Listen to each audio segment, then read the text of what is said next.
जय Shiv Shakti.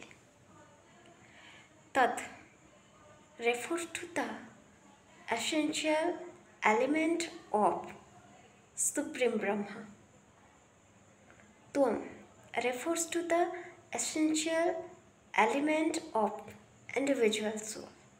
Asi refers to the collaboration between Tat and Tvam, mainly oneness of Jivatma and Paramatma known as Tattvamasi. I am that. এই জায়গাରେ ଆମେ କହିପାରିବା ଯେ ଆମ ଭିତରେ ବିଦ୍ୟମାନ ସେଇ ଅନ୍ତର୍ନିହିତ ସତ୍ତା ଜୀବାତ୍ମା ଏବଂ ପରମାତ୍ମାର ସତ୍ତା ବିଦ୍ୟମାନ, ଯାହା ଜାଣିବା ଉଚିତ। ନିଜ ଭିତରେ ହିଁ ସେଇ ଖୁସିର ମାଧ୍ୟମ ଟିକକ ରହିଛି, ଆଉ ଆମେ ସେଇ ସୂକ୍ଷ୍ମ ସତଠୁ ବହୁତ ଦୂରରେ, ଆଉ ସେଇ ସତକୁ ଜାଣିବା ପାଇଁ କେବେ ବି ଇଚ୍ଛୁକ ନୁହଁ। ଆମ ସଂସ୍କୃତିରେ, ଆମ ପରମ୍ପରାରେ ପ୍ରତ୍ୟେକଟି ସ୍ତରରେ ଆମକୁ ଶିକ୍ଷା ଦିଆଯାଏ, କିନ୍ତୁ ନାଇଁ, ଆମେ ସେସବୁକୁ ଗ୍ରହଣ କରୁନି। ଜୀବନରେ ସେଇ ସବୁ ଜିନିଷକୁ ବା ଆଧ୍ୟାତ୍ମିକତାକୁ ଆମେ କେବଳ ମୃତ୍ୟୁ ସମୟରେ ହିଁ ଗ୍ରହଣ କରିପାରୁ, ନହେଲେ ଜଞ୍ଜାଳମୟ ଜୀବନରେ ସବୁବେଳେ ସୁଖ ଦୁଃଖ ସଂସାର ହସ ଲୁହରେ ଏମିତି ମଜି ହେଇ ରହିଥାଉ ଯେ ସେଇ ଟିକକ ସମୟ ମଧ୍ୟ ଜୀବନରେ ଆମେ ବାହାର କରୁନି। କ'ଣ ଜୀବନରେ ସେଇ ବାସ୍ତବିକ ସତକୁ ନେଇ ପ୍ରଥମରୁ ବଞ୍ଚିବା ଭଲ, ନା ଯେତେବେଳେ ସମୟ ସରି ଆସୁଥିବ ସେତେବେଳେ ବାସ୍ତବିକତାକୁ ନେଇ ବଞ୍ଚିଲେ ଭଲ?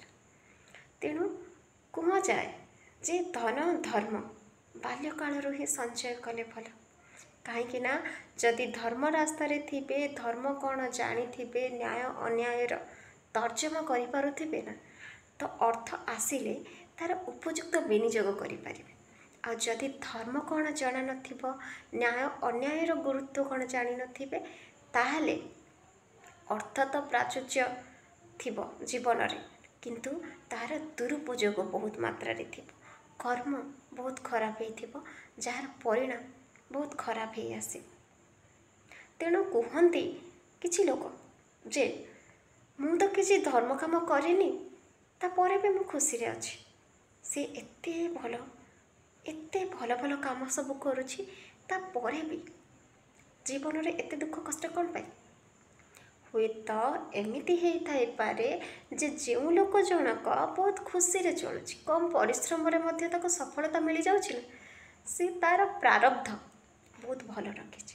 ସେଥିପାଇଁ ହୁଏତ ତା ଜୀବନରେ ସଫଳତା ଖୁବ୍ ଶୀଘ୍ର ଆସିଯାଏ। ଈଶ୍ୱରଙ୍କୁ ନ ଡାକିଲେ ମଧ୍ୟ ଈଶ୍ୱର ସବୁ ଦେଇଥାନ୍ତି। କାହିଁକି ନା ଈଶ୍ୱର ଅପେକ୍ଷା କରିଥାନ୍ତି କେବେ ତା'ର ପୁଣ୍ୟବଳ ଶେଷ ହେବ। ଆଉ ଯେଉଁ ଲୋକ ଜଣକ ଜୀବନରେ କଠିନ ଅଧ୍ୟବସାୟ କରେ, ସଂଘର୍ଷର ପଥକୁ ଆପଣାଏ, ହୁଏତ ତା ଜୀବନର ନା ଯେତିକି ପ୍ରାରବ୍ଧ ବା ଖରାପ କର୍ମ ଅଛି, ତା'ର ଫଳକୁ ସେ ପ୍ରଥମେ ଭୋଗ କରୁଛି। କାହିଁକି ନା ସେ ଈଶ୍ୱର ଯାହାକୁ ଆପଣେଇ ନିଅନ୍ତି, ସେ ପ୍ରଥମେ ତା'ର ଯେତିକି ପୂର୍ବଜନ୍ମର କର୍ମ ସବୁ, ଖରାପ କର୍ମ ସବୁ, ତା'ର ଫଳକୁ ତାକୁ ପ୍ରଥମେ ଦିଅନ୍ତି। କାହିଁକି ନା ଶେଷ ଜୀବନରେ ବା ଜୀବନର ବାସ୍ତବିକ ସମୟକୁ ସୁନ୍ଦର ଭାବରେ ବଞ୍ଚୁ ବୋଲି। ଆଉ ଯେତେବେଳେ ସେଭଳି ଲୋକର ଜୀବନରେ ସଫଳତା ଆସେ, ସେ ସଫଳତା ଆଜୀବନ ରହେ, କିନ୍ତୁ ଖରାପ ପଥରେ ଯାଇ ଅର୍ଜନ କରିଥିବା ସଫଳତା ହୁଏତ ଖୁବ୍ ଶୀଘ୍ର ମିଳିଯାଏ। ଆଉ ସେଇ ସଫଳତା ଯେବେ ଧୋକା ଦେଇଯାଏ, ସିଧା ସ୍ୱର୍ଗରୁ ମାଟିରେ ମିଶିବା ସାଧ୍ୟ ହୋଇଯାଏ। ତେଣୁ କମ୍ ସମୟରେ ସଫଳ ହେବା ପାଇଁ ଚେଷ୍ଟା କରୁଥିବା ପ୍ରତ୍ୟେକ ବ୍ୟକ୍ତିଙ୍କୁ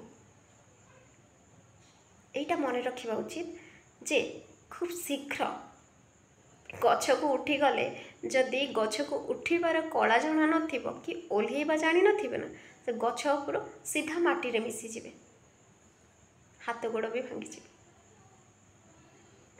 ଭାବିବେ ନିଶ୍ଚିତ, ଭଲ ରାସ୍ତାରେ ରୁହନ୍ତୁ, ଜୀବନ ସୁନ୍ଦର କରି ସଜାନ୍ତୁ।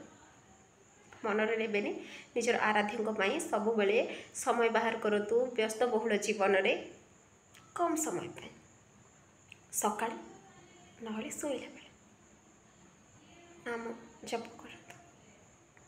ସେ କେବେ ସାଥି ଛାଡ଼ିକି ଯିବେନି।